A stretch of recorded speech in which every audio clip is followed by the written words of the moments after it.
ఓం శ్రీ సాయిరామ్. భగవాన్ శ్రీ సత్యసాయి మహిమ ఝరికి స్వాగతం.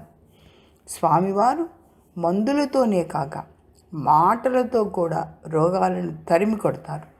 ఒక ఊరిలో అఖండ భక్తులైన ఒక భార్యాభర్త ఉండేవారు. భార్యకు కాళ్లకు పక్షవాతం వస్తుంది. ఎన్ని మందులకు ఆ వ్యాధి నయం కాదు. అతనే పాపం అన్ని పనులు చేస్తూ ఉంటాడు. అది చూసి కొందరు భక్తులు ప్రోత్సహించి ఆమెను తీసుకొని పుట్టపర్తి వెళ్ళమని చెప్తారు. ఆమెను తీసుకొని పుట్టపర్తి వస్తాడు.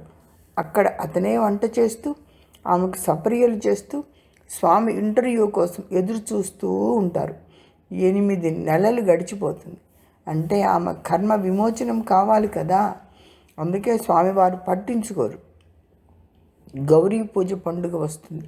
అందరూ గౌరీ పూజ చేసుకుంటూ ఉంటారు. ఆమె తాను నిస్సహాయంగా భర్త చేత వంట చేయించుకొని తింటున్నందుకు దుఃఖిస్తూ పూజ చేసుకునే భాగ్యం లేకపోయిందే అని బాధపడుతూ ఉంటుంది. ఆ రోజు స్వామివారు వారిని ఇంటర్వ్యూకి పిలుస్తారు. ఆమెను వీల్ చైర్లో తీసుకొస్తాడు భర్త. స్వామి ఆమె వద్దకు వచ్చి, భర్తతో సేవలు చేయించుకుంటున్నావు, నీకు సిగ్గులేదా అంటారు. ఆమె, స్వామి నాకు పక్షవాతం వచ్చినందువల్ల లేచే శక్తి లేక ఆయనని ఇబ్బంది పెడుతున్నాను స్వామి అంటుంది. ఎందుకు లేవలేవు, లేచి వెళ్ళు, వంట చేయి అని గట్టిగా మందలిస్తారు స్వామి.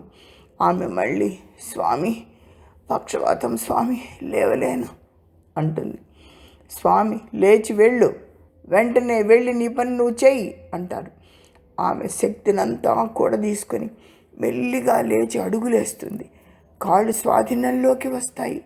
ఆమె మెల్లిగా నడుస్తూ అడుగులేస్తూ నడవగలుగుతుంది.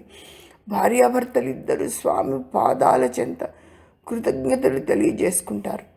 అది చూసిన భక్తులంతా కరతాళ ధ్వనులు చేస్తారు. స్వామి తీరే వేరు.